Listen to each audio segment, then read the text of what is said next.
don't even know what to say. I don't even know how to start this. I'm just going to start. We're back again with the glasses on. But this time, it's not to block out the positive people, it's to block out everybody. It's to ignore everyone in the fan base. It's tunnel vision settings. It's glasses on. It's I'm not looking at you. I'm not listening to you. I'm not hearing what you're saying. I don't care because that's all it's going to take for people to actually see what's wrong with Liverpool at the current moment. You don't have to look to any YouTuber. You don't have to look to any content creator, any pundit. You don't need to watch Sky Sports. You don't need to look at Talk Sport. You don't need to look at anything except one video. I'm going to show you one video of gameplay from the Chelsea game that will perfectly describe everything that you need to know. And it won't even take more than 3 minutes of your time. It's not going to take you more than 180 seconds to figure out what is wrong with this team at the current moment. Because that is ultimately the only fact that you need to lean on. All you have to do is watch us try to build out from our own goal, and you will understand every problem at Liverpool Football Club. Because much like a cancer, there's a root cause, right? So if I get diagnosed with lymphoma, I'll have like 45 different symptoms, but it would be ridiculous of me to point at one of those symptoms and say the symptom is what's wrong with me. No, no, no, no, no, no, no, no, no. The root cause is what's wrong with you, and everything from that root cause is therefore a symptom.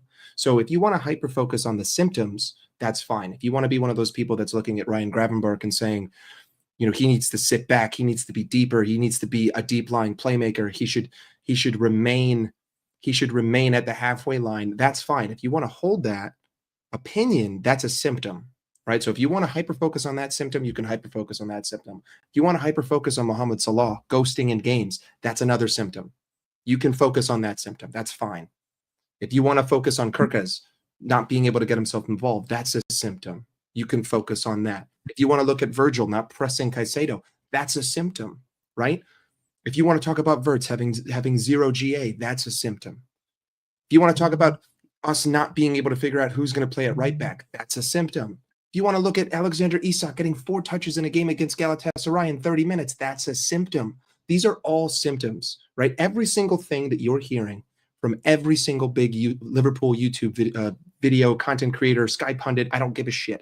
They're all symptoms. Everyone has become symptom obsessed. It's almost like in everyone's analysis of every team, we no longer look at what the deep lying undercause is. We look at superficial bullshit and we say, that's what's wrong. Wirtz just isn't strong enough. That's what's wrong. He's not ready. He's not up to pace. That's what's wrong. No, that's a fucking cop-out. That's total fucking bullshit. You are focusing on a symptom.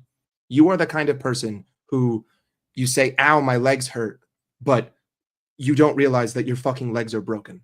You're just complaining about the fact that they hurt. And you're not doing anything to rectify the fact that they're fucking hurt. To me, it's symptom-based analysis. It's surface-level analysis. And we've seen these problems every single game over this entire season. And we saw these problems for the entire second half of last season. The only difference is that we had X factors that were performing. If you want to base your entire season on X factors, that's fine. Sometimes it'll work. But unfortunately, when that X factor becomes under par, the whole thing collapses. I'm not saying that we entirely relied on Mohamed Salah, but we also relied on other teams not being brave against us, which a lot of teams weren't last season towards the end. And we also wrapped the league up with 6 games to go. But regardless, we're talking about bullshit now. Let's focus on the underlying cause. Let's focus on the cancer, not the symptom. We're going to take a look. Hold on, let me just full screen this. Okay. All right. We're going to take a look at a video that is supposed to be highlighting what Florian Wirtz was doing, which I don't even think that he was particularly poor. In fact, the only time we looked threatening is when Florian Wirtz came onto the pitch. So anyone who's talking shit about Florian and his creativity, you can take 009 to the bank. I don't care. He's the only midfielder that looks like he has the capability of making this team look like they can score a fucking goal. But let's just we're gonna take a look at this video frame by frame, right? And we're gonna watch, and I'm gonna prove to you right here, right now, how at the current moment, October 6th, 2025, I have more ball knowledge than Arne Slot, who gets paid however many $1 million a year to coach this football club. And I'm not just going to say that. I'm going to prove it to you. By proving it, I'm not talking out of my ass. Okay, here we go, right? Exhibit A. Liverpool have the ball in our own half. Ibrahima Konate passes it to Florian Wirtz. That's great. First and foremost, what's the first major red flag here? Where the fuck is he going to where is he going to put the ball? Sorry, my voice is also fucked. I was at UFC this weekend, so it's a little bit difficult to talk. I'm also exhausted because I was in Vegas, but that's no fucking excuse, right? We're going to prove why we have a $5 million mind. Here we go. Ready? Where is he supposed to go with the ball? You have Caicedo. I think that's Labia. I don't care. You have 1, 2, 3, 4, 5 Chelsea players in our half.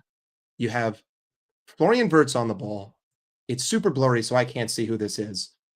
Walking. He just played the pass to Florian. Okay, let's go frame by frame. Florian goes up the pitch. What's he thinking about? He's thinking about, okay, this is the frame. Florian just had to push, right?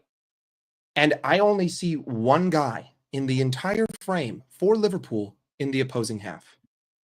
I see an option here that leads to a press. I see an option here that leads to a press. He can't go backwards. And what are the odds that the guy that we paid £105 million for, £115 million for, is going to just be content with consistently passing it back to Ibrahima Konate? How many times is he going to want to do that? And how many times have we probably seen this exact freeze frame during this game? I don't know what minute this is, by the way. All I know is this is what I see every time we try to build out the back. Oh, it's McAllister. No wonder he's fucking walking. He has no options here. Every option that he has in order to be attacking will get snuffed out, and he knows that. He knows that because we paid £115 million for him. That's what we pay him to know, right? He doesn't want to go back to Konate. He has Caicedo on him, who's a good defensive midfielder. He tries this little cutback move, right? Now, look, he's in a great position right here. He's gotten Caicedo to commit to something. Now, all of a sudden, he has a lane open. Florian Wirtz could play a pass into literally the only space that you want him to pass it to, right here. Like, this is perfect. There's 1, 2, 3, 4, and as we stated before, a fifth player even further up. One player could bypass 5 people by doing a simple cutback.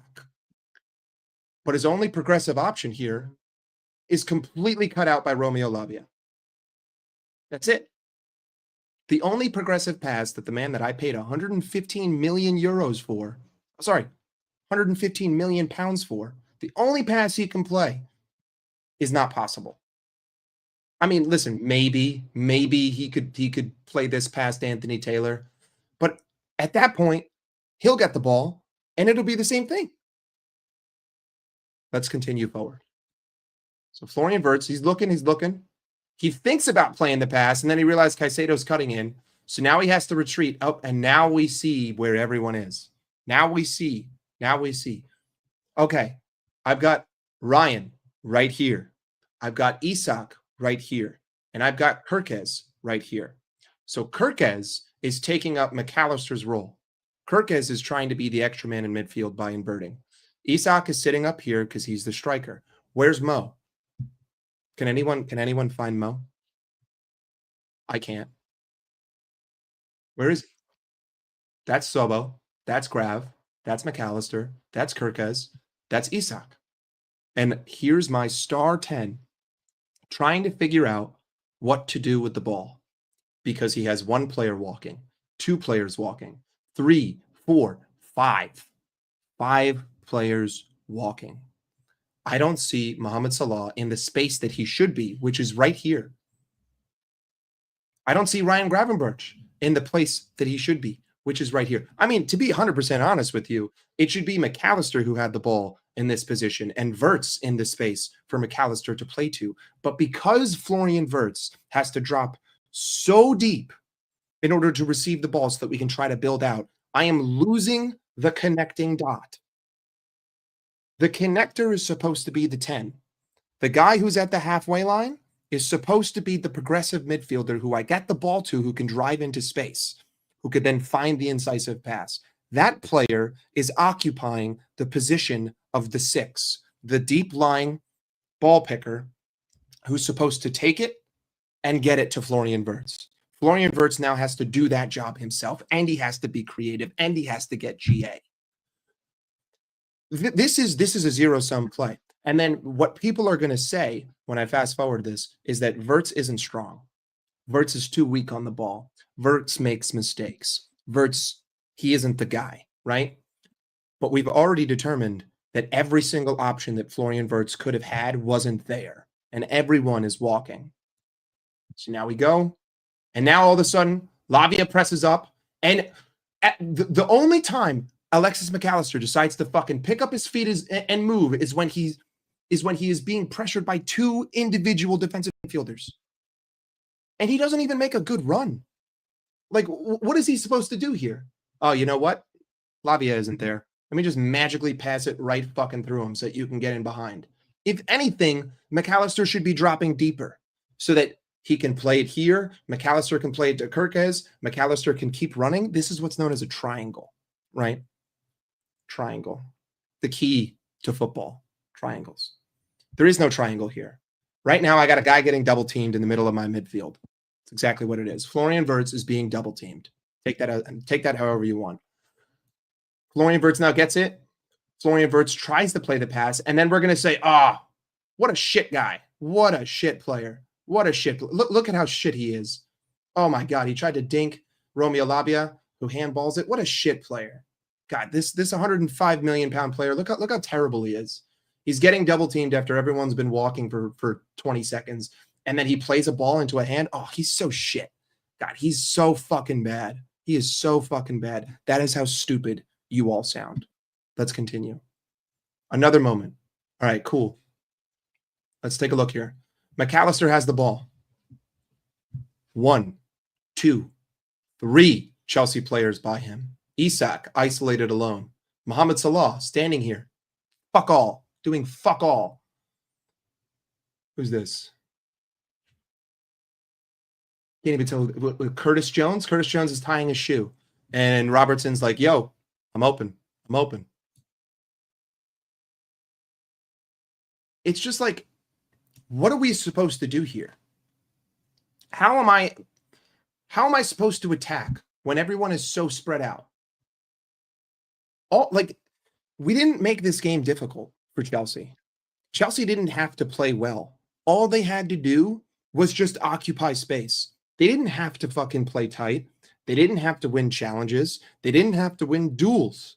They just had to occupy space because no one on our team is moving. Let's continue. Okay. Here we go. Ready?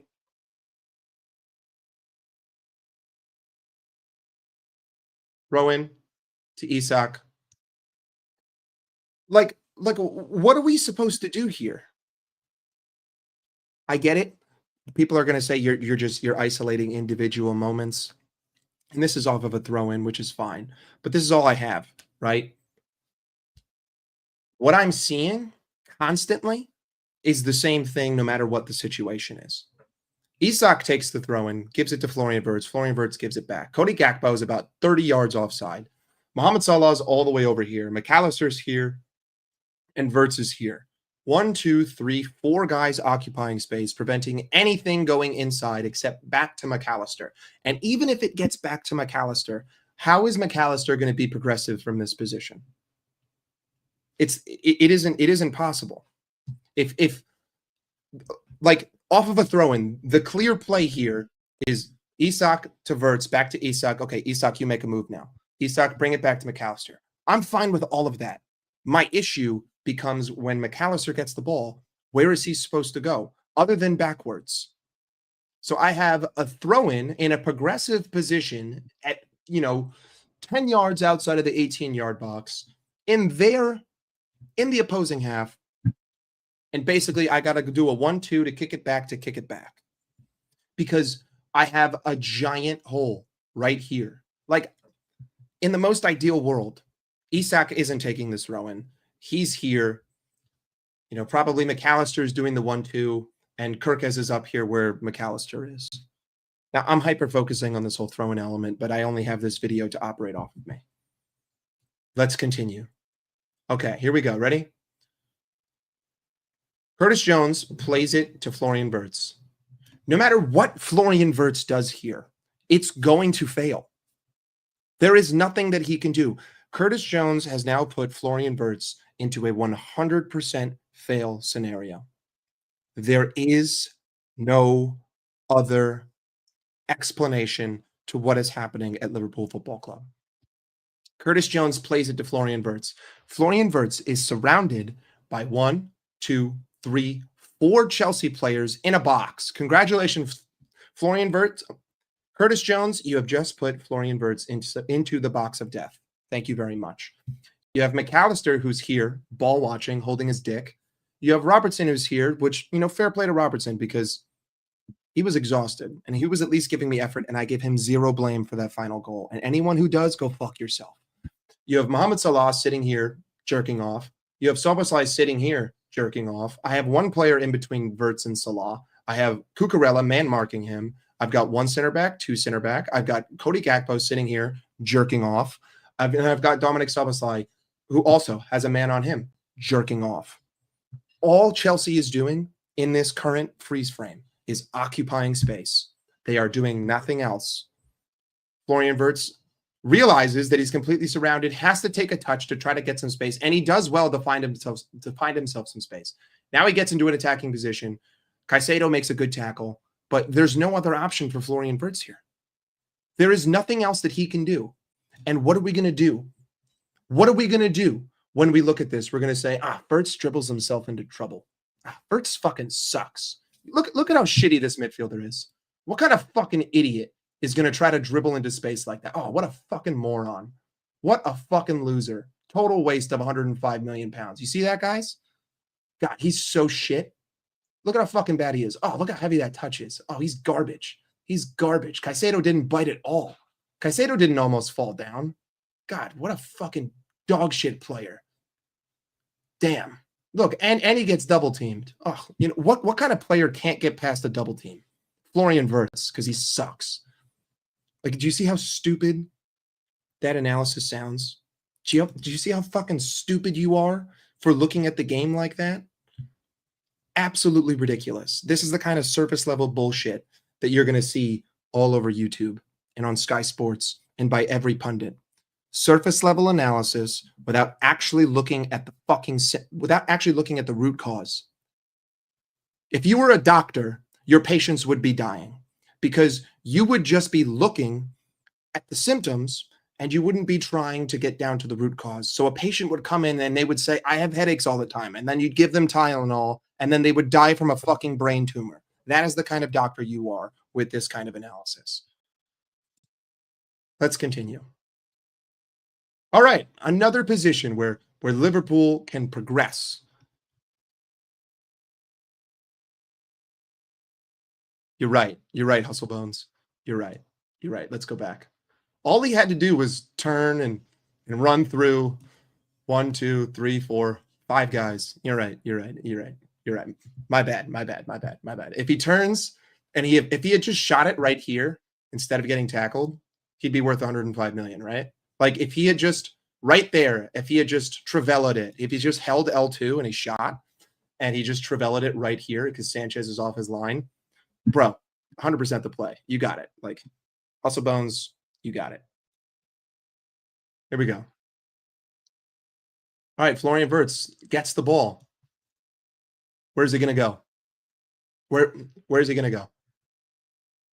All right, Can't go this way because I got him, and I've now been played into this situation. Mohamed Salah is already on his way out here, as if Florian Wirtz has 60 yards to run into. Salah's just running.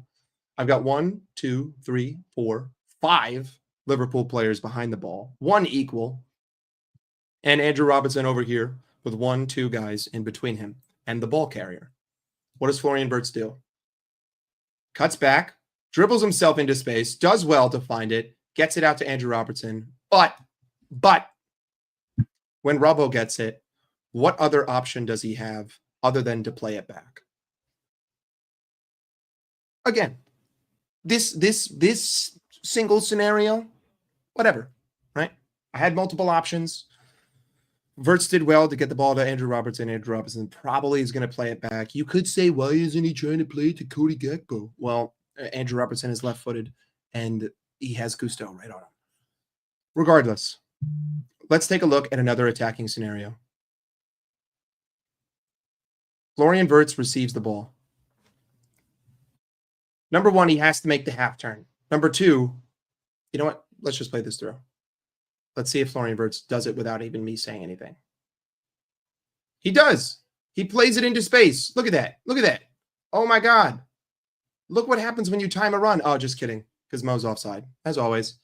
But regardless, plays it in behind, and the world's best ghost right here. Look at this fucking ghost. Look at this guy. Look at this guy. He thinks it's 2017. Look at him. Oh, doink. And over the bar. Let's continue.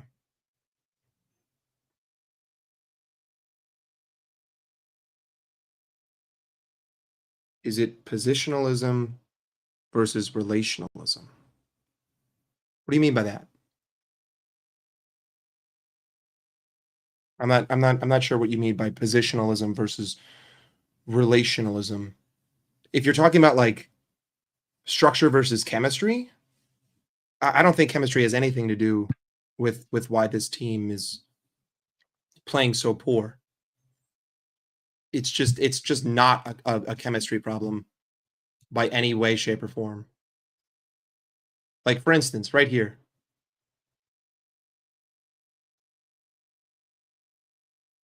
What is he supposed to do with the ball? What is Florian Wirtz supposed to do here? Play a 1-yard pass? Play it backwards?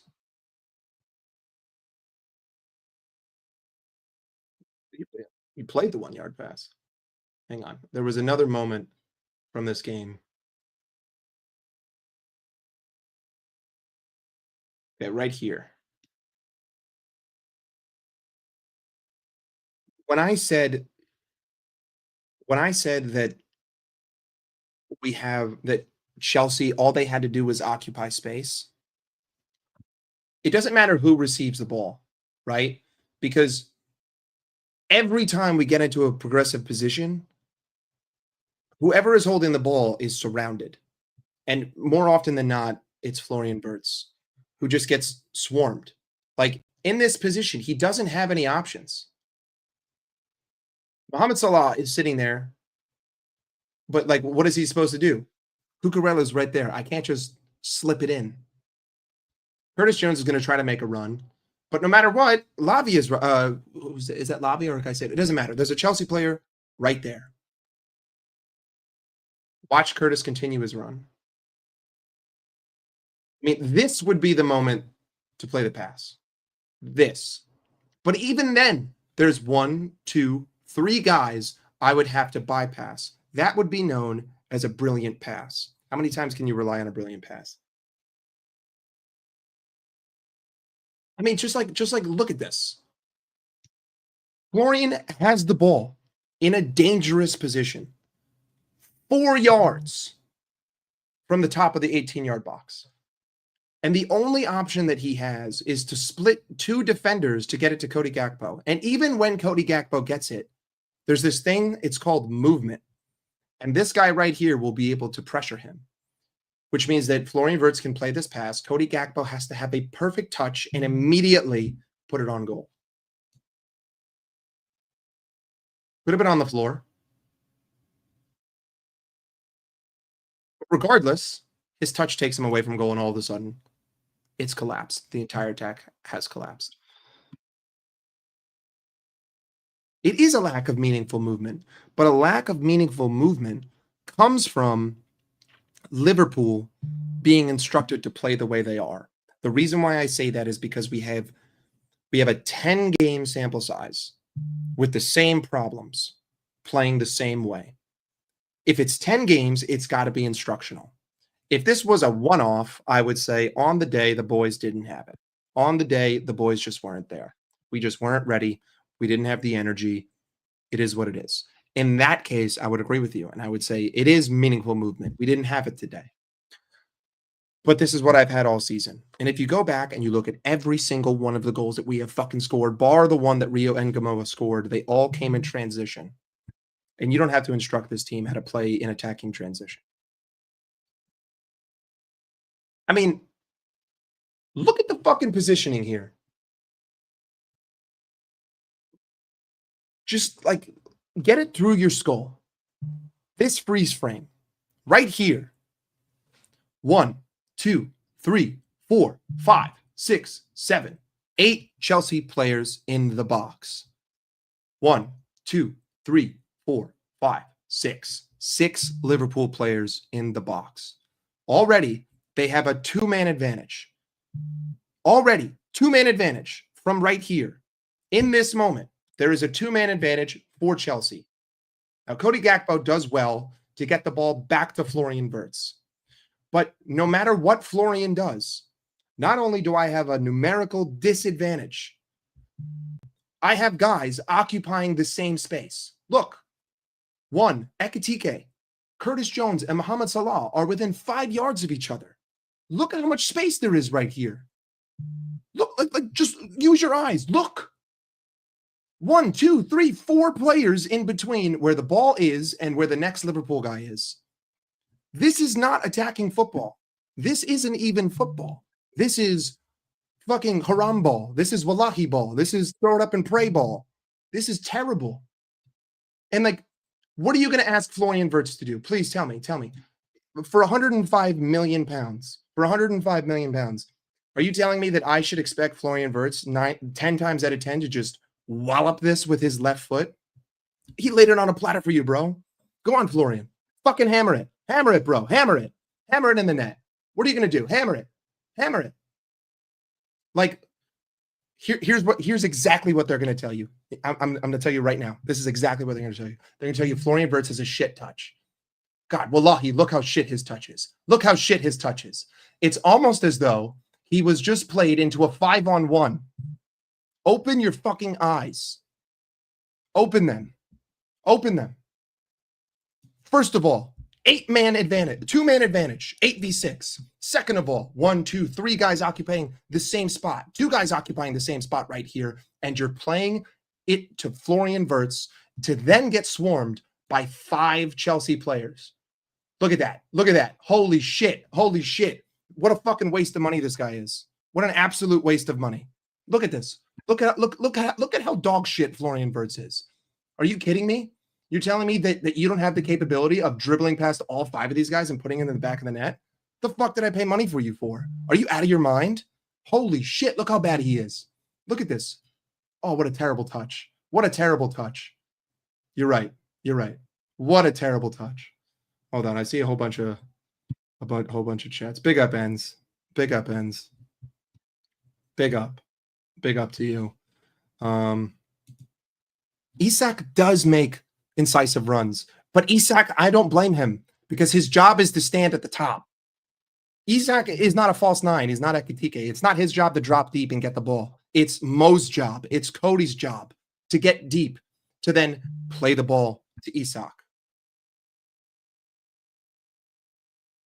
I told you, bro. He should have just one-timed it. Like, bro, this is NHL settings. Just fucking easy one-timer. That's all you need. You can ask Wirtz to ask Salah to do more. You're right. I can ask Salah to do more because Salah shouldn't be on the pitch. Big up to you. See, like this was the joke. This was the joke, Hustle. That's why I was saying wallahi. Big up honesty. And classic blow block, which requires intelligent runs and positioning from players and clinical finishing, all which are lacking. Okay, yeah, but it's not just that. It isn't just low block. Like in that specific scenario, yes, right? Like they're set up in a low block. But the issue and the reason why I can't just isolate it to just saying, it's a low block, it's hard, is because this is what I see every game. I'm only using Chelsea because Chelsea is what's most recent. But this is what we see every game when we attack. This is all we see. The same thing over and over and over and over. And whether it's here or whether it's in the middle third, whether it's at our own back line, it's the same thing over and over. It's multiple players occupying the same position, and it's negative off-ball movement. These are the root causes that I'm trying to get through your skull. Let's go back to the analogy used before. If I'm your doctor and you come to me and you say, I have a pounding headache, and I tell you to take Tylenol, and then you die a week later from a brain tumor, am I a good doctor? No, because I didn't try to figure out what the fuck was wrong with you. That is Arne Slot right now. That is what all of these YouTubers on YouTube are talking about. They're all looking at the fact that you have a headache, and they're not asking, why do you have a headache? Now, forgive me, it was a little bit of an extreme example, but I'm a very extreme person. But let's just continue. Let's just continue. Let's keep looking at this shit football that we love to play. Are there any more Florian Wirtz in attacking positions? I mean, bro, just like right here. What is Virgil supposed to do with the football? What is Virgil supposed to do here? How is Virgil van Dijk supposed to dictate play from this position? Listen, I can use better ones, all right? But I was just in Vegas all weekend. I'm tired. Liverpool sucked, and I'm trying to analyze the game, all right? I apologize. I apologize. At least I got to watch Pereira knock out Ankalaev in person, and at least I got to watch Marab win in person, and at least I got to watch Yuri win in person. So I had a good weekend outside of that. I was in Vegas. I had fun. I saw my favorite fighters win. It's all good. It's all good. But like, what is Virgil supposed to do here? 1, 2, 3, 4, 5, 6, 7 Chelsea players in our half. 1, 2, 3, 4, 5 options for Virgil van Dijk. 7 on 5, 10 yards out of our own 18-yard box. People are talking about our press, right? I'm getting ahead of myself. Let's finish this video. Again, here we go. Perfect example of us trying to get out of our own half. First and foremost, Wataru Endo's on the fucking pitch. That substitution alone should have been a red card for Arne Slot. Arne Slot should not be on the pitch next week against Manchester United. He should have been given a red card for that terrorism substitution. Regardless, at this moment, it's 1-1, right? We're trying to progress. What Virgil is pointing at, I have no idea. I have no idea what he could possibly be pointing to. Because, what is Florian Wirtz supposed to do here? Wataru Endo is a general at holding a lead. He's not the guy to bring on in a 1-1 game after we scored to try to get the other.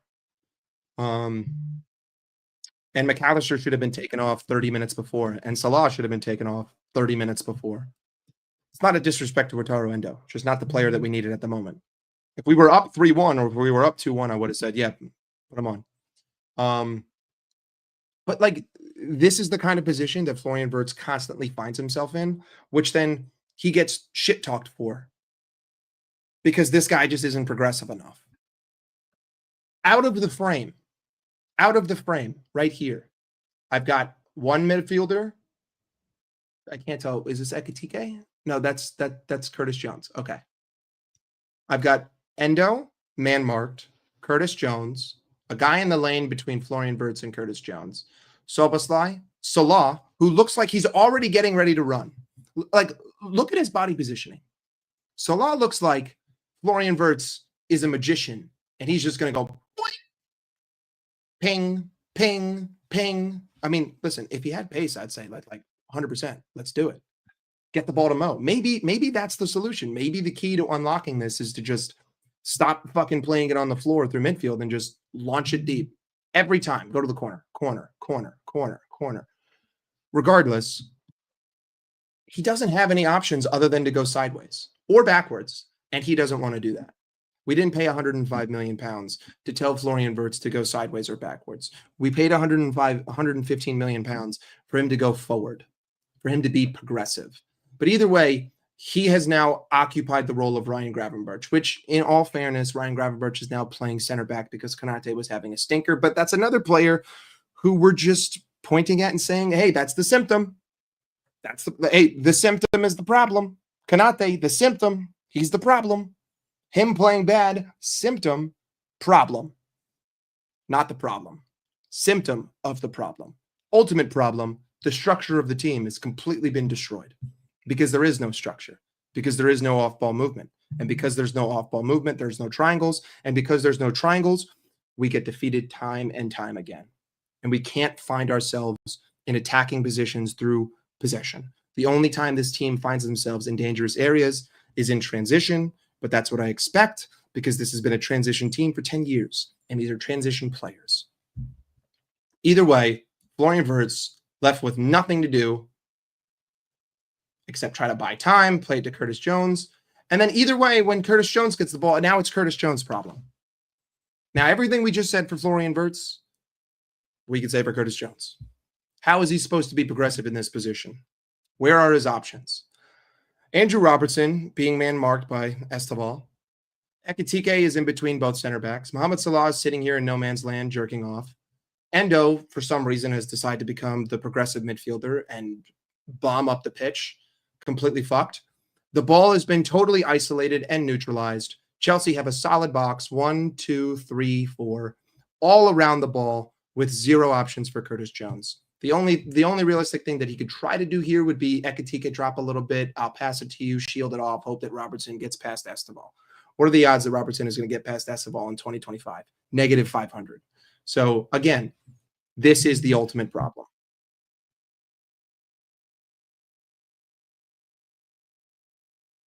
The issue with this statement is that he can be the solution, right? He can easily be the solution. Because all it is it's just instruction. Everything here is instruction.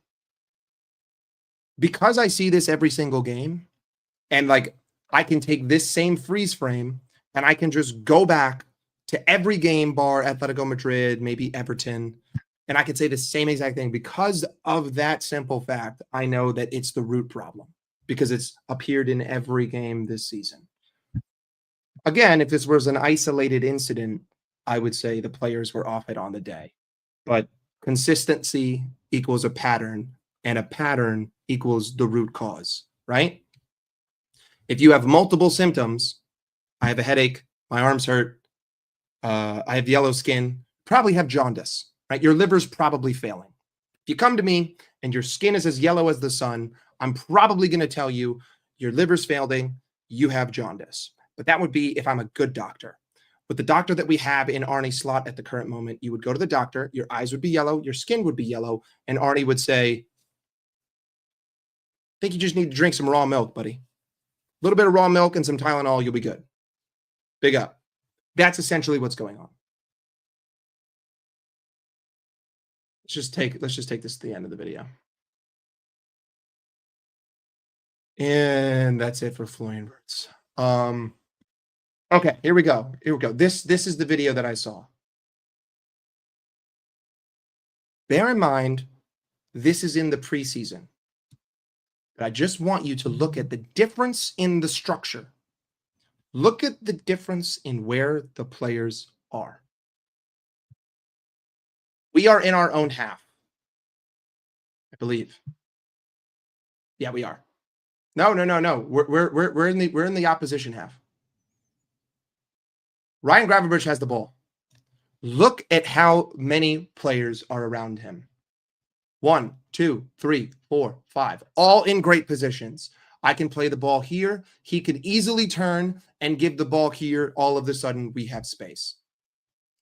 He can go boom to boom. He can go boom to boom to boom. We can make like 60 different fucking combinations of a triangle from this position based on where people are. And let's take a look at how it actually turns out.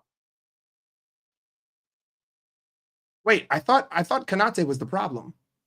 I thought Konate was a shit ball playing center back. I thought that Konate sucked. I thought that his head was in Madrid. Like, whatever is he doing in an attacking progressive position? Wait, he just played himself as an option for another pass? What? And then he finds Mohamed Salah. What? What is this? This isn't football. What am I looking at? Oh, he's there again. Bro. Konate sucks. Look at how bad he is. He just had 3 touches in like 20 seconds. Bro, he's got to be the problem. Konate's got to be the issue. 100%. This dude sucks. This dude sucks. Wait, Konate on the ball again? Mohamed Salah deep to pick up a ball in order to create a triangle? You're telling me that Salah actually has the capability of being supportive? What? This is crazy. Oh my God. Wait, Konate just shielded it? Bro, this isn't Liverpool. This has got to be FIFA.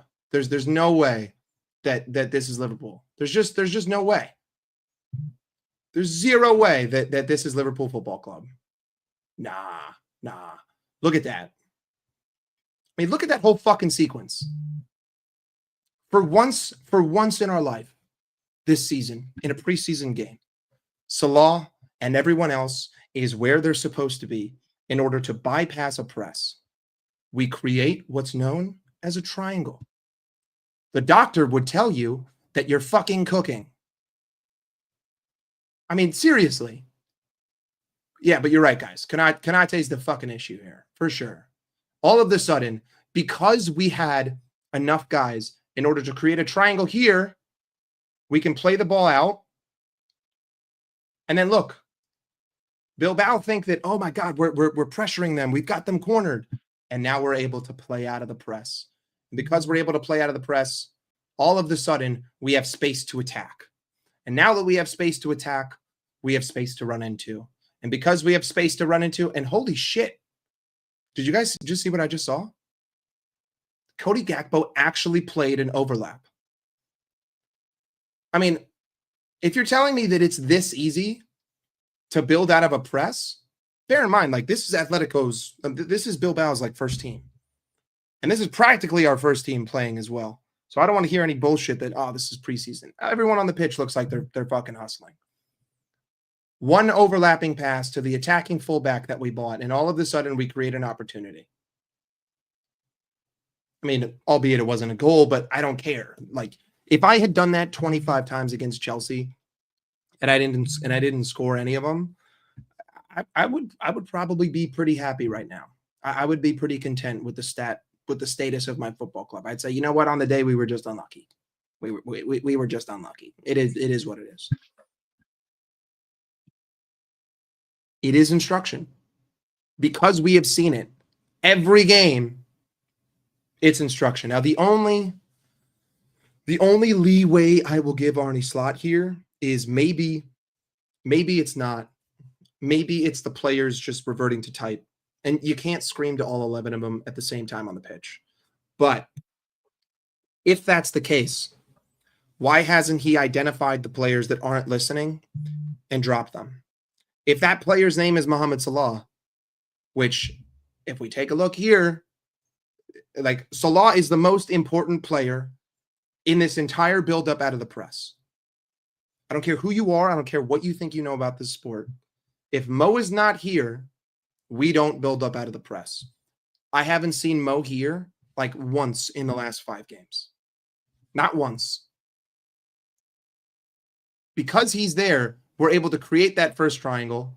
And, like, albeit, listen, Great touch here by Gravenberch, but we all know what he's capable of, and he can do that on a consistent basis. But he has the space to do that because we had the extra man in behind. And like, here's the thing. Mo doesn't need to be at the top of the pitch. He doesn't always have to be on the last guy. That's what I bought all of these, attacking creative players for, so that Mo doesn't have to be there 24/7. All of a sudden, we're able to build out the entire other end of the pitch. And now we're the marauding team. This is also the perfect example of what happens against us. The amount of times that I see something like this, like let's just say, for instance, we had the ball in the attacking area and we gave it away like we always do. And now this is Chelsea. And Chelsea are the people building up against us. Let's take a perspective shift here for a second. Let's just assume that the guys in black are Liverpool and Liverpool are Chelsea. Play past the press, triangle, dink, boom, boom. And now here's the kicker. And this is right now, this is my favorite turn of phrase on Liverpool YouTube. All it takes is one pass and they're in behind. That's it. Let's simplify the problem. All it takes is one pass. One pass and you're dead. All it took was one pass and we're in. That's it. All it took was one. You just ignored everything that happened, all of the brilliant play, all of the brilliant play that happened before this moment, and you just said one pass and we're dead. Yep, that's all it takes. Just one pass. That's it. Yep, it's just one pass. One pass and we're dead. Yep. Only one. That was it. It was only one pass. This is the kind of surface level analysis bullshit that is all over YouTube at the current moment. And this is the major issue that I have with Liverpool Football Club and with people talking about Liverpool Football Club. And that's why I asked all of you, put on your sunglasses. Not just to block out all the positive Peters, but to block out all the idiots trying to sell you their snake oil. Trying to sell you their snake oil. That's all they're trying to do. They're selling you snake oil. They're selling you bullshit. They're selling you garbage. You have to ignore it. You got to put on your glasses. You got to ignore it. You got to see the light, right? There is no such thing as a one-pass offense. It just doesn't exist. It just doesn't happen. And to be honest with you, like this is very similar to how we conceded the goals against Bournemouth, right? Like they received the ball in their own final third and they played 2 or 3 passes and they're in. Now, obviously we played like 6 or 7 or 8 here, but I was told that Konate is shit. I was told that he's the problem. I was told that his head is in Madrid. Like, this is what I'm trying to, like, this is the whole fucking point of the video. Fato Masego. I hope I said that right. But that's the whole fucking point here. That is the point. It's that it's not rocket science. That's why I said at the beginning, I'm going to show you why someone who gets paid $0 can do more analysis than someone who gets paid $5 million. I've spent like 20 minutes looking at film. Are you telling me that Arne Slot just doesn't know what a fucking tape recorder is? That he's just never heard of the record button? That he's never heard of instant replay or replay analysis?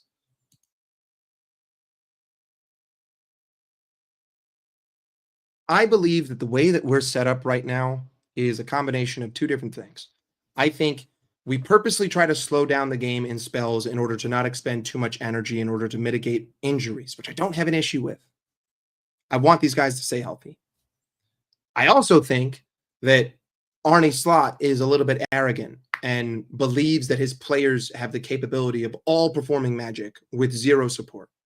So it's a combination of the 2. I'm good with the first one. I'm not good with the second, because I'm not going to sit here and say that we're prime Barcelona, Pep Guardiola, bada bing, bada boom, tiki tiki taka taka bang bang goal. Like, that's just not us. It's never going to be who we are. It's just not going to happen. What we need is more of this. Like, bro, Once we break out, look how many fucking options there are. 1, 2. And then, bro, it's almost like could have played like 4 different passes here. He could have stopped and gone back to Gravenberch. He could have played it through to Florian Wirtz, or he could just go wide into space. He chooses to go wide. Now, once Kirkes gets the ball, guys, I thought that Kirkes was shit. What are we talking about? Kirkes is fucking dog shit. Total waste of money. This guy is the worst left back in the league. He's fucking garbage. Really, really, he's garbage. Almost like if you put him in a position to succeed, he might actually succeed. And then even when Gakpo gets the ball here, look how many options he has. Mohamed Salah, who was just at our own byline, has now found himself in a position to make a run at the far post. Florian Wirtz can receive the ball here. Kirkes is coming in behind for the overlap. Ekitike is up front. 4 solid options to attack from. On a break, Cody cuts inside. Got no issue with it if you have a plan. It's when you don't have a plan that I have an issue with it. And he actually plays the overlap. I mean, look, he just got 2 guys to bite. 1 overlap. That's it. That's all it took. You know, is this the best executed cross in the world? No. But is it 8 million light years better than what we are right now? Yes.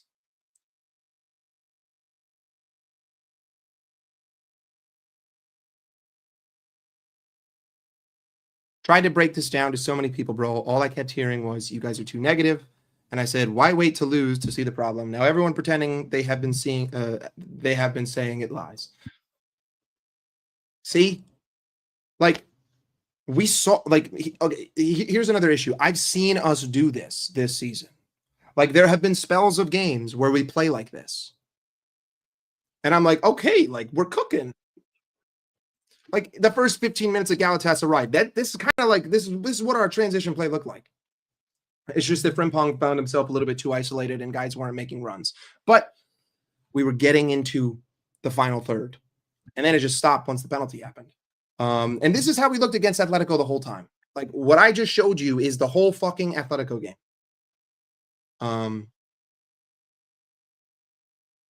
So that's another reason why I'm sitting here and I'm saying, like, these aren't hard issues to solve, because I've seen us do it in spells. It's just that for some reason, the majority of the time, we don't do anything about it. We just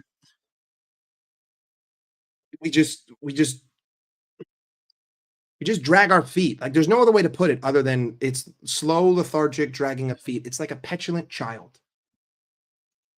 Yeah, but my only gripe with the Everton game was I felt that in the first half, Everton gave no energy. And Everton made it so easy for us that it was impossible for us to look bad. Because from the get-go, I thought that they were going to be pressing the shit out of us and it'd be a ton of energy. And it just felt so flat. It felt like such a deflated Everton. Like David Moyes set them up to just like sit and, you know, take the onslaught. And then, of course, the second half, they realized, wait, Grealish actually can just destroy Connor Bradley. And once they started to play confidently, they kept getting into dangerous positions. And we were defending well. Ultimately, like, that goal, again, you know what? Just for the sake of doing it, let's just do it. Let's go back to Liverpool. And now this isn't a monetized channel, so I don't really give a shit. Let's go back to the goal that Everton scored. Let's take a look.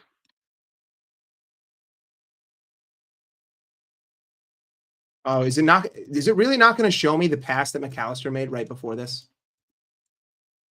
Either way, for all the people that didn't watch the game, what happened was McAllister had the ball and tried to play it in behind, right? And it got intercepted at the midway line.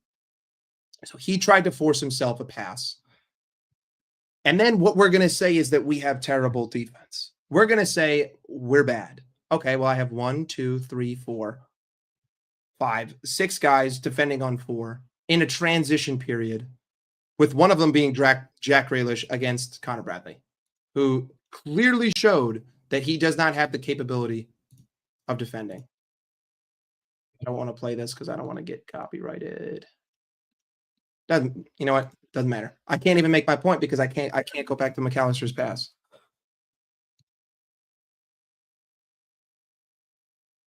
Exactly, exactly, exactly. Like, this is Liverpool Football Club at the current moment. We run a 4-2-4. We keep everyone up front, and the only guy who's allowed to drop deep is Florian Wirtz, and he's only allowed to drop deep if he drops deep into a center back position and then carries the ball from here. My issue is that we should never be playing the 4-2-4 because we get destroyed with the 4-2-4, and we have been getting destroyed with the 4-2-4. You need more triangles. Like, in the most ideal world, the way that I would like to see us start attacking is to just ignore this whole area of the pitch because this is what we've been trying to do. We've been trying to attack down this entire middle channel, and we're trying to force it game in, game out, middle, middle, middle, middle, middle. Whereas you bought Frimpong and you bought Kirkes for one reason, to get forward. But you're telling Kirkes to invert and play here, and you're telling Frimpong to invert and play here. So basically, you're telling the wide fullbacks that you bought to attack from wide positions to become central midfielders. That doesn't make any sense.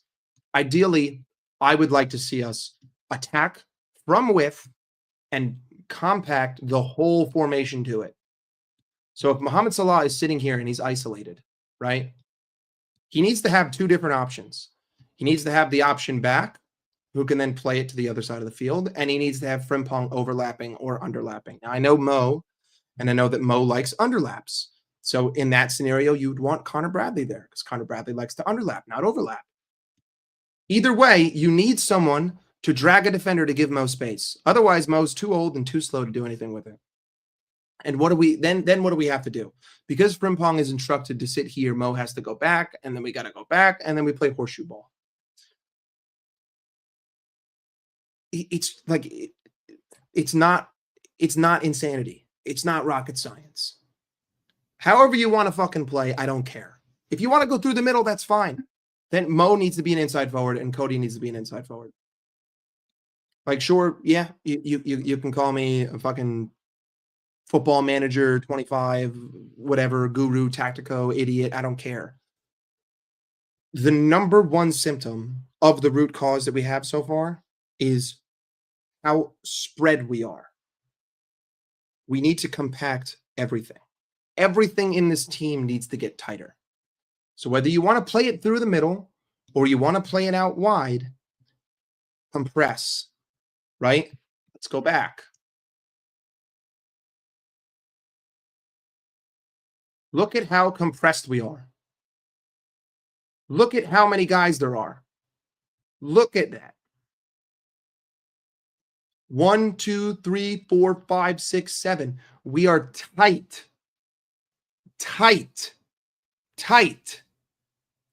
That is the key to the football that Arne Slot wants to play. Tight. Compactness will create space. If I played super compact and I had everyone here, right? All I need is one guy out here. That's it. I like Cody Gakpo. You can sit here, jerk off on the other side of the field, fucking kick back, smoke a cigar, have a waffle. I don't care. But you need multiple options. And the only way to get those multiple options is to compress. We're not compressing. We're widening. We're creating too much space. For Chelsea, there was one really good moment. Hang on. Right here. Like, look at that side-by-side comparison. We have no options because everyone is spread so wide. And then people are gonna clap Chelsea's pressing.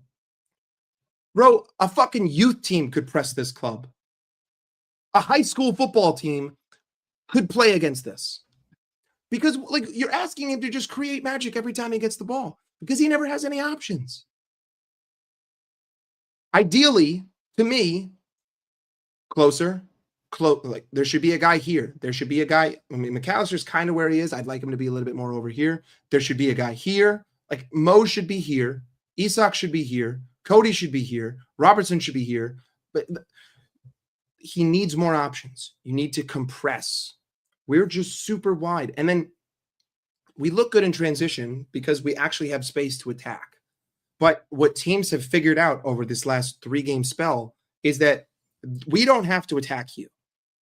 Chelsea don't have to attack us. Galatasaray don't have to attack us. Crystal Palace don't have to attack us. They don't. And Manchester United, the only saving grace is that you have Ruben Amorim, who's literally blind, and he actually needs glasses in order to hide the fact that he is blind. You don't have to attack this football team. All you have to do is sit back and occupy space, because we will not exploit any space. We will keep the game wide. By keeping everything super spread, it becomes super easy to just clog up the lanes. And if you clog up the lanes, I now have to go back and I have to play loop-de-loop. And when I play loop-de-loop, eventually one of these guys is going to fall asleep, and then we're going to say he's dog shit. And unfortunately, that guy has been Konate. Konate has been the dude in recent weeks who everyone wants to pin everything on. Everyone wants to say, that guy sucks. Okay, why does he suck? Well, I'm asking him as a center back to get the ball and then perform magic. Does that seem like a fucking positive scenario to you? Does that seem like you're going to win there? Does that seem like a successful setup? No, it doesn't. Not to me. Because, can I go back to the Galatasaray? Yeah, let's do it. Liverpool, because this is the one that everyone likes to point to, because Big Allison got hurt. Boo-hoo. Boo-hoo. Can I get to the moment? This might take a second or two. Can I find the moment? Done.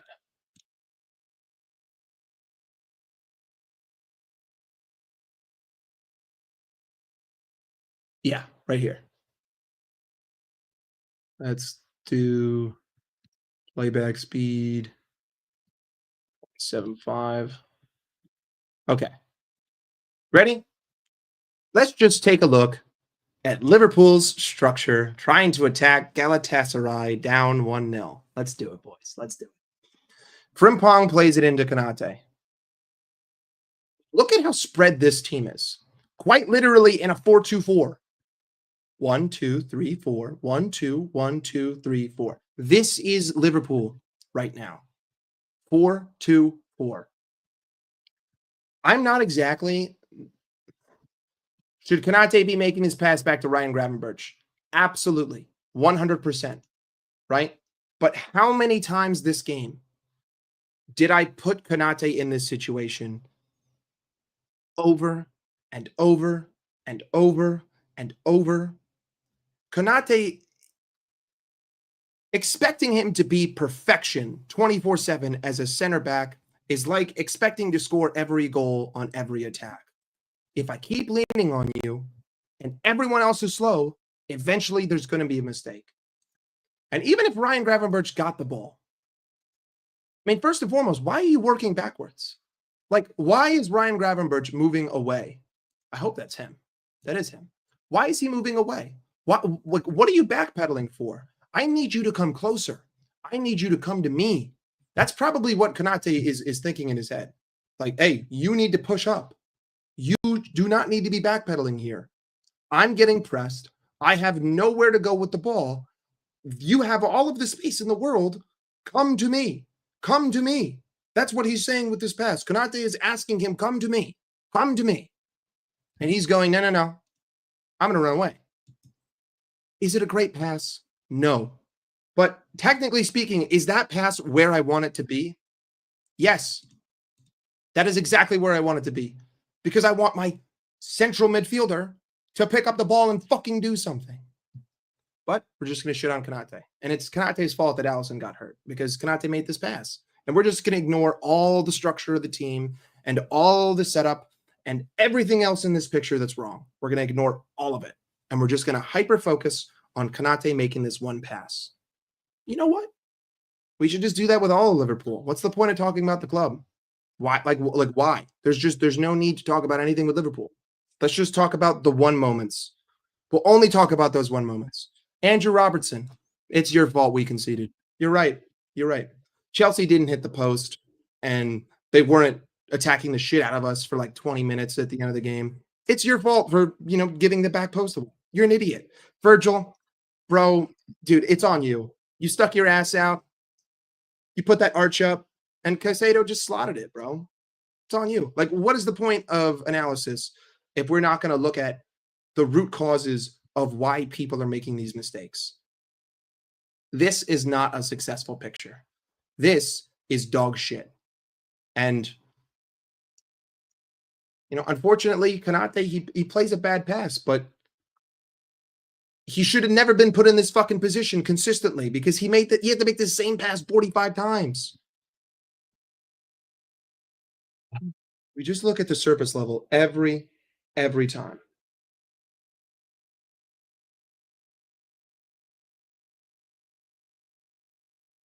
Hey, don't ends. Listen, I've learned there's no point in trying to talk to Liverpool fans on YouTube. There isn't, you know, because they have their mindset and they have their view, and there's nothing out there that you can say, no kind of logic that's going to change that. Like their leg hurts, and I'm trying to tell them that they have a compound fracture and their femur is sticking out of their thigh, but they don't want to go to a doctor because my leg just hurts. Why would I go to the doctor? That's where the bone is supposed to be. All right, you need to relax. You're not a doctor. That's essentially what's going on. It's a bunch of people telling you you're not a doctor, even though it doesn't take a doctor to tell you that your bone is sticking out of your fucking leg, for you to know that your bone is sticking out of your fucking leg. I'm at the end of the day, when we see consistent performances like this and we consistently see this dog shit structure, this terrible 4-2-4, you have to put the blame on the manager, because to me, all of our failures this season have only come about because the manager is putting our players in a position to fail time and time again. If I were Arne Slot against Manchester United, if I see any of my players reverting to a 4-2-4, or what I like to call vagina ball, because this is Liverpool. This is vagina ball. Let's just go back. Ready? Loop, one lip, two lip, giant hole. Vagina ball. That is at its absolute core. That's what I'm calling this, because you play like a pussy and you look like a pussy. It's just horrendous. If I see this against Manchester United, I have lost all faith, because I said this before the Chelsea game. I said that our setup. I wasn't looking at the result of Chelsea. To me, it was going to be, how are we going to set up? How is this team going to set up against Chelsea? Will I do the same thing that I did the last 3 games, or will I try to do something different? That was going to tell me how the course of the next few months were going to go. Because he didn't do anything to change the way that we were playing football, I am in the position where I don't think he's ever going to change. And if he's never going to change, I have lost my faith in this manager. It's that simple. At the current moment, do not confuse that for slot out. Do not confuse that for fire him. Do not confuse that for anything. On October 6th, 2025, I do not have the faith in Arne Slot to diagnose the problem and address them. And I hear so many people talking about, but you know what? Like all last season, he would come in with these substitutions and he would change the second half and then we'd be so good. Okay, that's fine. Number one, that's not happening. Number two, why can't we just talk about the fact that why don't you just setting up to not have these fucking substitutions? If you know what the problem is 45 minutes in, you telling me that you didn't know what the problem was going to be 45 minutes ago? Like, am I losing my fucking mind? I'm not slot out. That is crazy. Absolutely criminal, especially because of how simple these problems are to fix. What I'm saying is that I think he's digging in. I think he's saying eventually this is going to work. And I just adamantly disagree as a random guy in um, as just a random guy in the middle of California. That's just what I think. I just think that that's not going to happen, and I don't think that you getting paid £5 million a year is the differentiating factor between that being true and that being false. It's that simple. And there are a lot of fans out there who hold they hold this sort of superiority complex in the fact that because you don't get paid to do what you don't know what you're talking about. Okay, so Ruben Amorim knows more than me and every other Manchester United fan. Like all these people, like they have no idea what they're fucking talking about.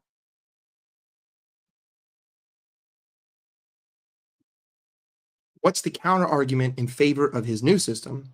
What is his new system supposed to do? Everyone is giving negative interpretation of something that he hasn't been fully fleshed out. You see, Matteo, this is a great question. It's a great question. My answer is very simple. Over 10 games into the season, don't you think that you should have some idea of what he's trying to do? Regardless of whether or not it works, don't you think that you should have something to point to and say, I think that's what he's doing. I think that this is where he's trying to get to. That should be how you think, but I don't see that. I don't see what he's trying to do. I know what he's trying to do in transition. When the defensive structure is solid and the other team has sustained possession and we win the ball in a dangerous area, I know what we're trying to do, and I don't have too many problems with it because in transition, we have been good. The only issue in transition this season is that the final ball has been off, and that's because multiple players are caught between two minds. That's it. But that's just transition play. I think that we have gotten into very dangerous area. We've gotten into very dangerous areas, and certain players have let us down in situations. So that I can sort of blame on individuals. Like when Mohamed Salah missed that golden fucking opportunity that Florian Wirtz played to him on a spinning back heel. When Mo doesn't put that on target, you're right. I can look at the players. I can say, Mo, you're fucking dog shit right now. That's fine.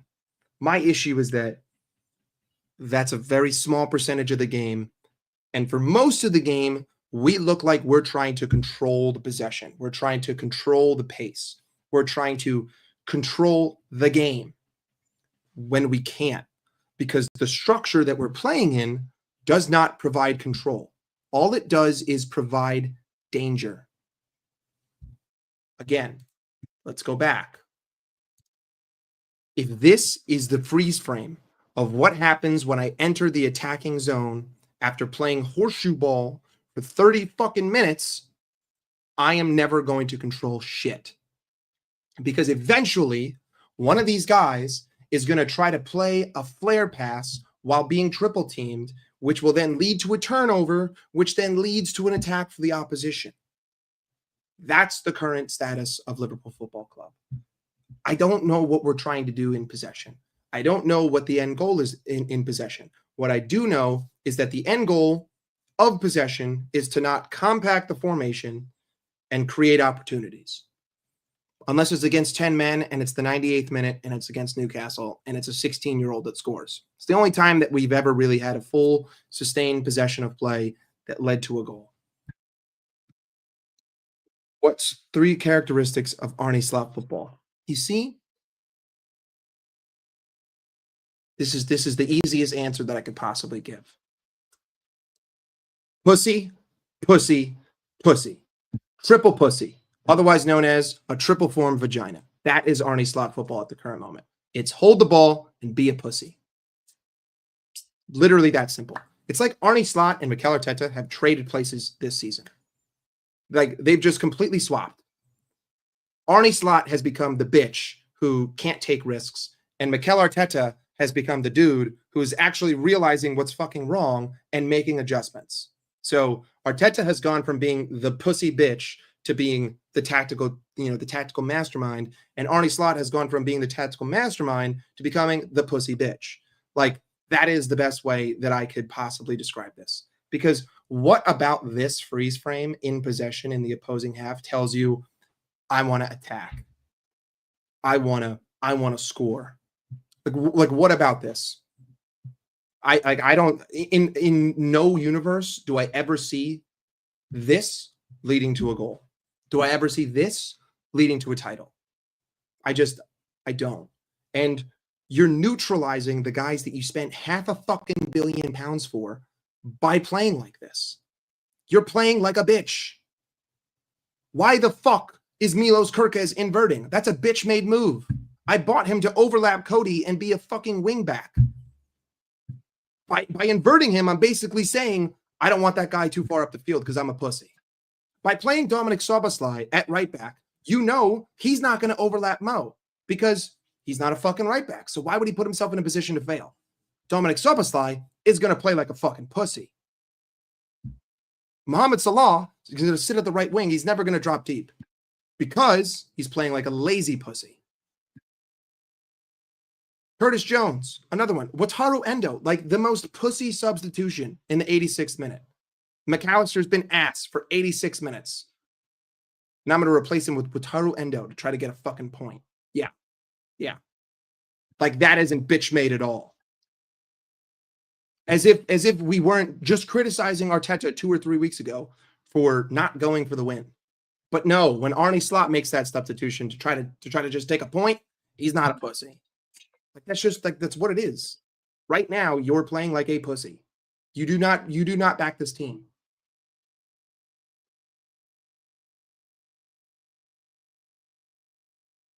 But that's the issue, bro. Like, you're not seeing it. We already are overcommitting. We're just overcommitting like fucking blind mice. We're like 3 blind mice. Where the fuck are we going? That's what we are. Again, take a look at this freeze frame. I see 1, 2, 3, 4. I see a red boot, 5, 6, and Cody Gakpo's somewhere over here. So that's 7. That's 7 guys in the opposition half, plus 8 right here, which means that the only 2 players who are behind are Virgil and Kanate, or Virgil and Gravenberch if this is past that position. That is the definition of overcommitting. You have 2 people back behind, 2 people in between the ball and your goal. Well, I guess 4 people. One of them is McAllister, and one of them is Curtis Jones. We are overcommitting. We're just overcommitting like blind mice. We are blind. Arne Slot is blind right now. It's like, bro, if we only had like 3 people in the other half, I would say, okay, we're really playing bitch-made football because, we're just sitting in a low block, but we're overcommitting and we have no structure to our overcommitment.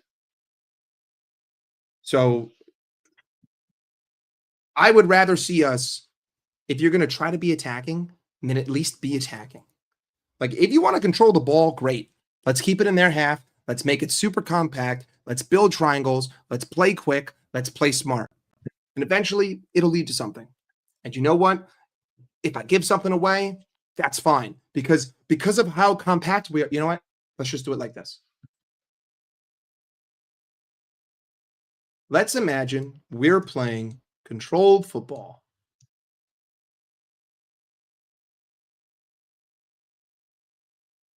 And yes, I have counted. There are 10 Liverpool players on this pitch. So this is not a mute point.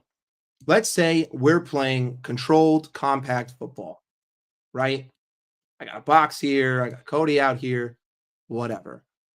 If I give away the ball, and you know what? Let's even compact it a little bit more. If I give away the ball in this position, look at how compact my defense already is. Look at how tight the structure already is. I mean, like this isn't a real structure. Don't take this like word for word here. You know what I mean? Because like no system on the planet is going to play a crooked dick 4-3-3. But just for the sake of this argument, if Mohamed Salah had the ball here and he let's just say he gets dispossessed, right now all of a sudden Chelsea are marauding forward. Look at how compact I am. I mean, either way, all it takes is a little bit of a little bit of an adjustment, and I can cut off passing lanes. And even if you were to do a switch, that's great. But your whole team is here. Whoever's defending has everyone here because I have now shrunk the pitch. I have made everything super tight in one area. And if you don't match how compact I am, that means I have an extra man. And if I have an extra man, I have space to exploit. So even if you're able to get the ball out wide, now all of a sudden, the opposing team is isolated on the other side. And I have to back Virgil van Dijk and Ibrahima Konate and Milos Kerkez to be able to deal with that.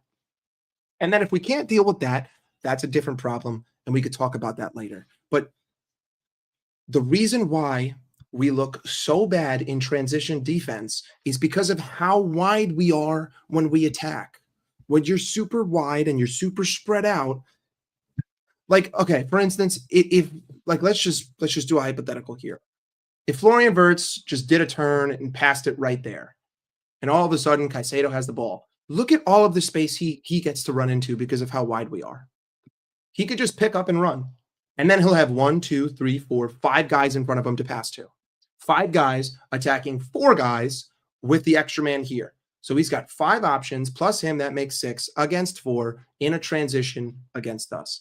Again, when you say Liverpool have bad transition defense, you're focusing on the symptom. You're not focusing on the root cause of the problem. The root cause being how spread apart you are in possession. Because I'm spread apart in possession, when I lose it, I'm spread apart in defense. And when I'm spread apart in defense, then we can do the whole one pass gimmick. Like, this is where I begin to like kind of start stepping away from like football YouTube and listening to people and drinking in what they're saying. Because I'm like, you can't look at defense without looking at offense because the structure is one and the same. If a team knows all they have to do is clog the lanes to get the ball, I'm going to overcommit anyway, and I'm going to be spread out in my attack. Well, then it just becomes, all right, let's just make sure we got, 5 guys by the ball. And then that way, whoever gets it has 5 different options to play it to in order to attack 3 guys. And if I have pace, easy money. The easy way to solve that would be to just compact everything. A compact offense leads to a compact transition defense. And I feel like that's how we played in the first half of last season. The reason why we looked so good in transition defense last season is because we were so compact in possession that when we lost the ball, number one, whoever won it is completely clogged. Like, I'm winning it in a position and there's like 5 guys around me. Number 2, even if I play a transition ball, whoever I play it to is now isolated, which then gives everyone else the time to run back into position. You fix it with how you play in possession. Your shape in possession is the first line of defense against any attacking team. If you're spread out, you're spread out. If you're tight, you're tight. Right now, we're spread. We're like a hot dog down a hallway. We're just a bunch of beat pussies. That's essentially what our possession style is. We're hot dog down a hallway, gaping fucking hole, and all it takes is one pass and you're in, apparently.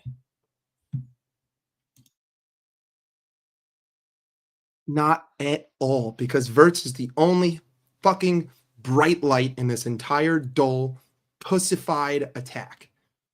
Wirtz is the only one who looks like he's even capable of getting us into attacking positions because he's the only one who's fucking creating any opportunities. And he's being asked to move the world. He's being asked to do everything. And he's still somehow delivering because he should have like 5 assists. Not even a question.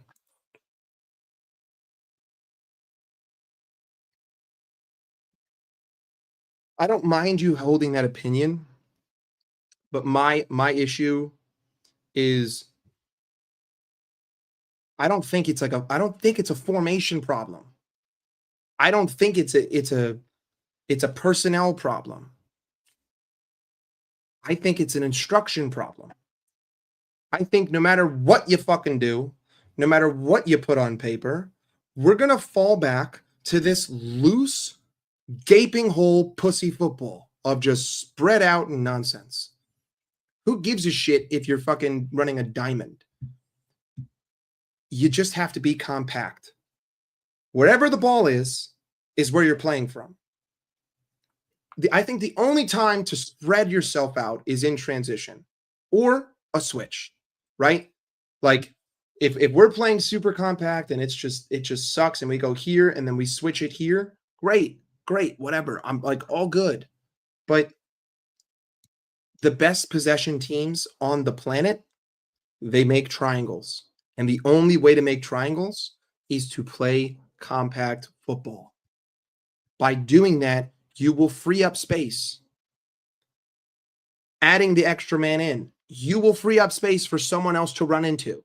Like, this is basic football analysis. I didn't go to school or like, I'm just a fucking dude from Los Angeles. And yet I can analyze this better than Arne Slot is right now. Like, bro, get like, what the fuck? I shouldn't have legs to stand on in this conversation, yet somehow I do, because it's so glaringly obvious. I don't coach this game. I just watch it. But anyone who could recognize patterns could recognize how we're playing right now, and they could diagnose the problem. If I gave this to any kid with ADHD and I told them to sit here long enough and figure out what's wrong, they'd probably come up with the same conclusion.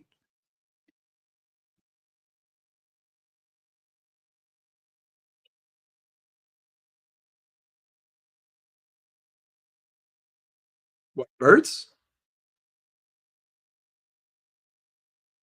Bro, name a single 10 on the planet who doesn't waste opportunities. Like, what? There's no attacking player on the planet who doesn't waste opportunities because there's no one on the planet who's more than 100%. I mean, Erling Haaland finished with like what, a 33% conversion rate, and that was considered inhuman. So, yeah, I mean, all you got to do is hit a baseball 3 times out of 10, and you're a Hall of Famer. There's going to be failures in every sport. I mean, if I shoot 75% from the free throw line in the NBA, I'm considered a good free throw shooter. If I shoot 40% from 3 for my entire career, I'm probably a Hall of Famer. Yes, like more than half of what you create is going to lead to nothing. That is the name of any sport.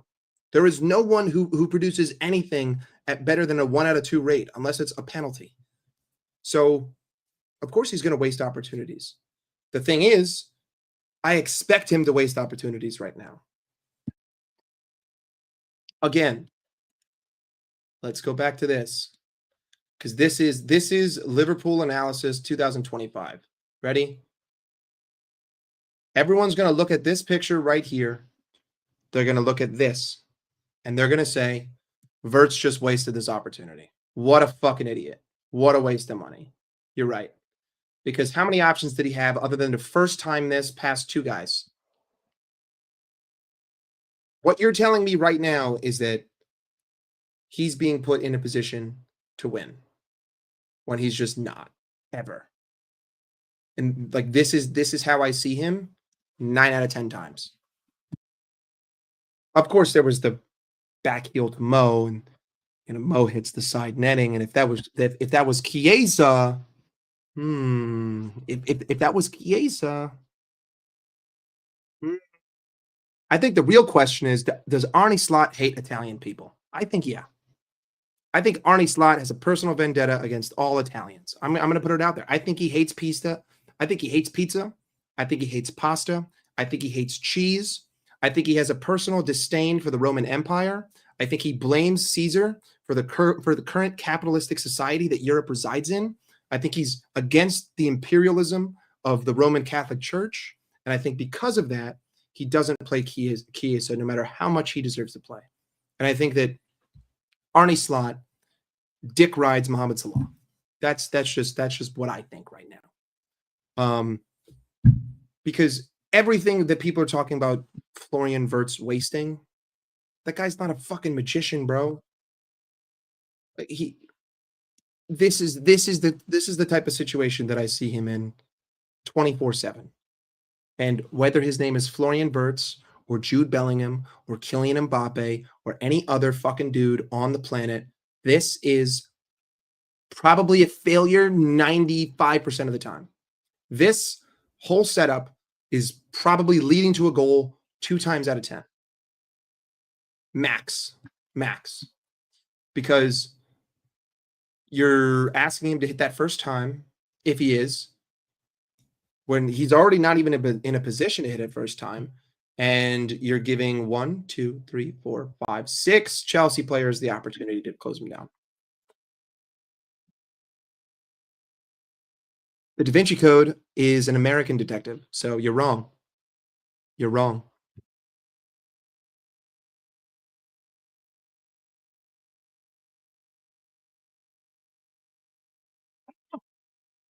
I don't even know what you're saying here, Vigo. Not gonna lie to you. Yeah, he doesn't have any, but he should have like 6 assists. Florian, he should listen. Should have scored against Palace. Should have scored against Arsenal. Should have scored against Burnley. But he's also set up 6, 7 different goal scoring opportunities. It's a double-edged sword. But I also don't think he's being put in a position to create opportunities, and yet he still is. He's being put in a position to fail, and yet he's still creating the most opportunities in this team.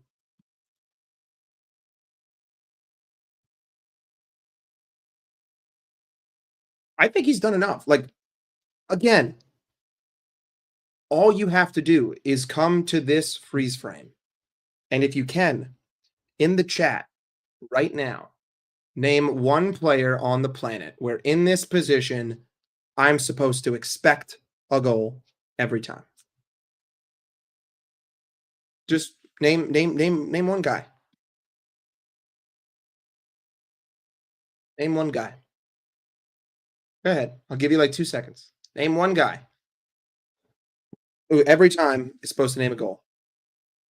Go ahead. Do it. You can't. Lewandowski. Okay, so you're telling me that right now, number one, that Lewandowski would even be in this position. So you're telling me that Harry Kane and Robert Lewandowski are strikers who sit on the edge of the box. First, false. Number two, you're telling me that every single time they're just gonna hit that. That's it. Like that's it. That's all they have to do. Yeah, just hit it. Go for it. I know that you have like a lifetime conversion rate of 30%, but just go for it. Hit it. Sure. Also, yeah, I know that my striker, he sits at the edge of the box and then he attacks the box. Go for it. Hit it. You can't. Like it's a rhetorical question. It doesn't exist. There is no one on the planet who can consistently get that ball into the back of the net. If Florian Wirtz had hit this and it had gone in, everyone would be sitting here and lauding it as much as they were lauding the fucking Caicedo goal. But like he shouldn't have to. Ekitike should be more central. Curtis Jones, essentially Ekitike should be here. Curtis Jones should be here. And Salah should be here so that Florian Wirtz actually has the space to make a decision. Because there is, again, let's now look at the micro vagina. 1 lip, 2 lip, gaping hole. This is the hot dog down a hallway. Because we have the hot dog down a hallway, the vagina can close. The second he takes one touch, watch how quick this vagina just shuts. Ready? Tight pussy. All of a sudden, no options. 0. It has completely collapsed on Florian Wirtz. It's like one of the, like a Venus flytrap. You know what I mean? They spread their legs for us, and Cody Gakpo thought he was doing something. But everyone here's just, they're all in a jacuzzi. They're jerking off. They're having fun. They're chilling. They're smoking cigars. They're all in their own jacuzzi. They're jerking off. And then, he just plays it into the middle. He's like, all right, make magic happen. And then, boop, tight, filled, nowhere to go. You can sit here and you can say, poor touch. I'm not going to do that. I'm going to say he's my 10. Number one, I should have someone here who's preventing these 3 players from doing said thing. If Hugo Ekitike is right here, automatically I take 2 defenders out of the play. Automatically. 2 guys cannot collapse. So I have eliminated one lip of the pussy. This analogy is too much for me. I don't even know what I'm doing, but Ekitike is here. This wall can't collapse on him because then Florian could just play it in behind and boom, right? So if Ekitike is here, I take these two guys away. If Curtis Jones or Mohamed Salah is here, I take these two guys away. I'm essentially telling, I don't even know who this is. I'm asking the one central defender to essentially man mark Florian Wirtz in this situation. But because neither of them are where they should be, and then look at how they just fucking stand still.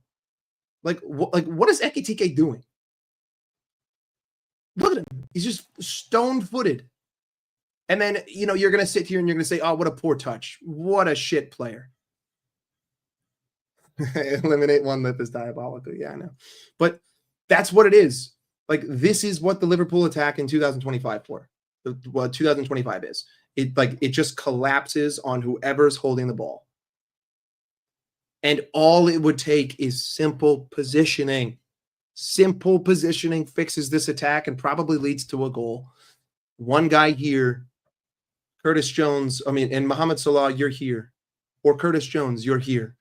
Just occupy the space and prevent them from collapsing on Florian.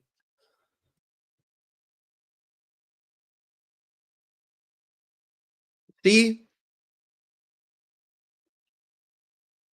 How the fuck are you going to, how is he going to cross this?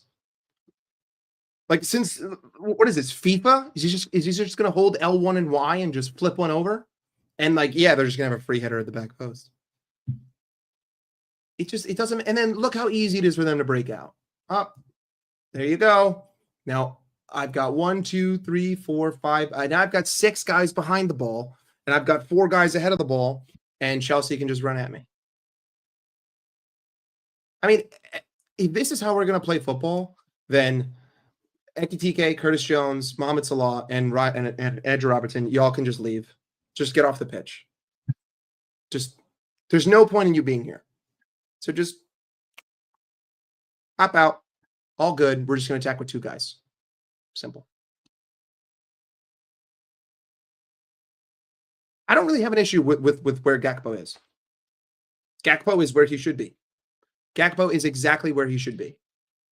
He drove to the byline. He cut it back. That's where he's supposed to be. Andrew Robertson is his layoff. I don't have an issue with where Robertson is supposed to be. I'm just calling this a lip for the sake of the analogy. Ideally, in reality, Ekitike, Curtis Jones, and Mohamed Salah are all in the wrong position. That's the issue. Yeah, this isn't FIFA. You can't just hold L2 and hit a trivela. It's not the way it works.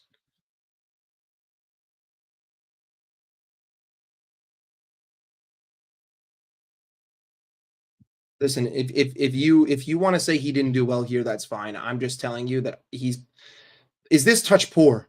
Yes, 100%. But in what scenario is this, even if he doesn't have that poor touch, how does this lead to a goal? 1, 2, 3, 4, 5. 5 guys around Florian Wirtz. 3 options, all right next to each other. 1 option offside, but he doesn't count because he just played the ball to Florian and Andrew Robertson. And even if he gets the ball to Andrew Robertson will have to first time cross it to the back post to hope that they're there.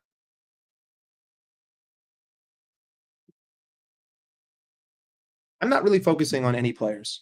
I don't think that any individual player right now is that deserving of an entire agenda against him. I don't think that anyone in this team has been set up to succeed. And because no one has been set up to succeed, I find it to be back to the doctor analogy. You're telling me that your leg hurts, but the bone is sticking out of your fucking leg. No shit, your fucking leg hurts. You have a compound fracture. That's what people are doing. So when people point to Kanate, or they point to Kirkez, or they point to Frimpong, or they point to Wirtz, or they point to Mo, you're just saying that your leg hurts, but you're not acknowledging the fact that your femur is sticking out of your fucking leg. None of these players are being put in positions to succeed because the structure of the team has been destroyed, and the structure of the team has been destroyed because they have been instructed to play a different way. Because they have been instructed to play a different way, they are making mistakes. Because they're making mistakes, we're getting exploited. Because we get exploited, we yell at the person who makes the mistake, but we don't look at why they made the mistake. And the cycle continues and we go in circles and we go in circles. But I've got my matrix glasses on. So I'm now out of the matrix. I'm not stuck in the circle. I'm not drinking the copium. I'm not drinking the fucking forbidden juice. I'm not following the fucking stupid ass cult like mentality. I'm telling it how I see it.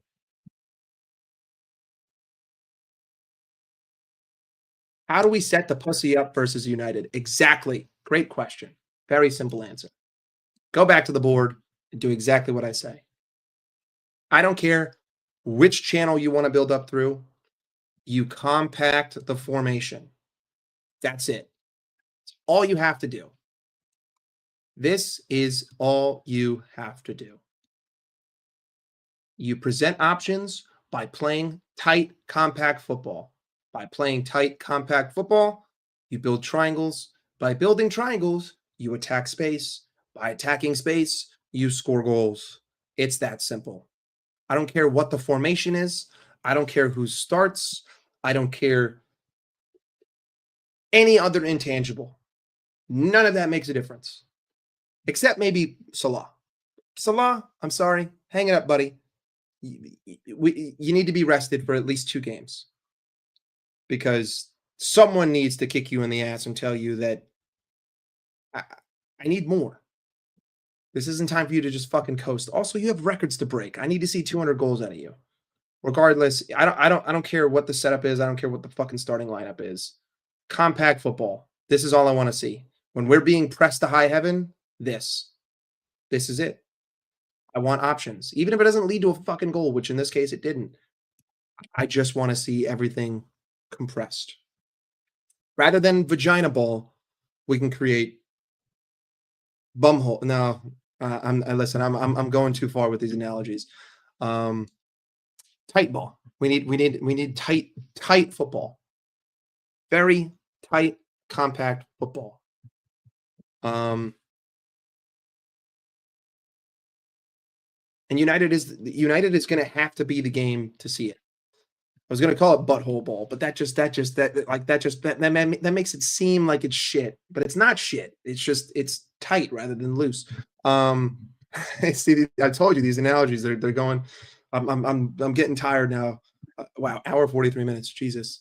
It's just been an hour and 43 minutes of ranting. All right, I think I'm gonna have to call after calling it butthole ball. I think I'm gonna have to call it there. But yeah, to answer your question, it doesn't matter how you set up. The Chiesa. It's not even a question. It's not even a question. You know what? I'll just give you my starting 11. Can I do that? Hang on. Let me see if I can do. See if I can do this. I will build the lineup, and then I'll call it there because we've already done everything. God, all these websites. How the fuck do people do this? Where's like the one that like everyone uses? Here we go. All right, here we go. Here we go. How would I set up the team to win? All right, can I change the formation?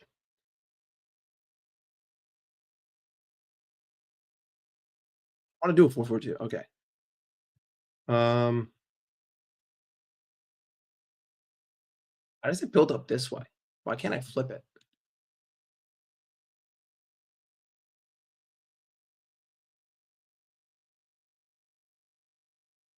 I mean, like, listen, in the most ideal world, I would love to see a scenario in which Isak and Ekitike can play together.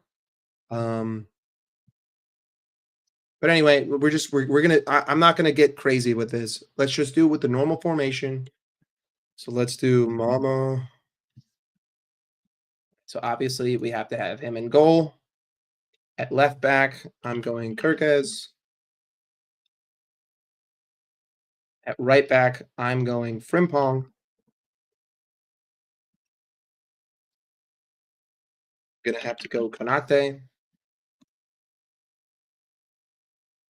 Virgil.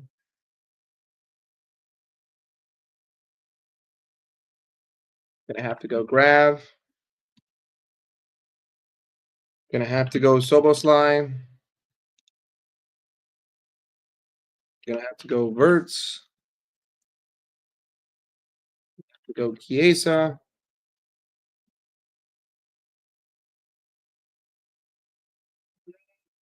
Actually, you know what? Just for the sake of this game, because Mo just does so well against United historically, I can't not start him.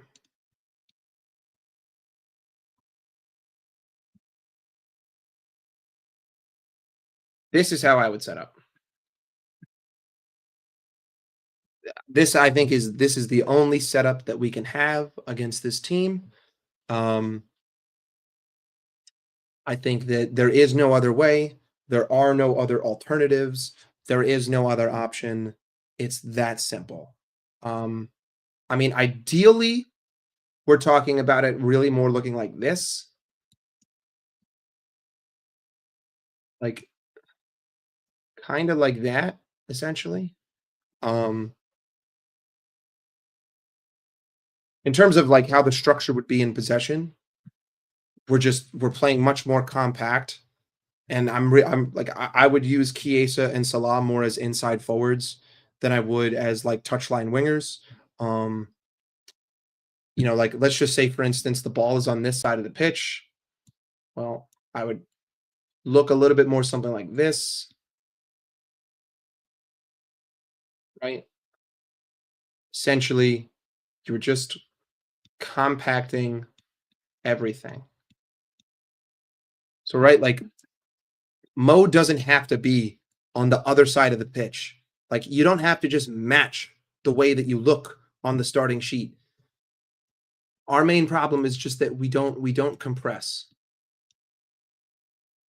But like this makes my analogy earlier much easier to look at. Like let's just say Federico Chiesa is in this position and Federico Chiesa lost the ball.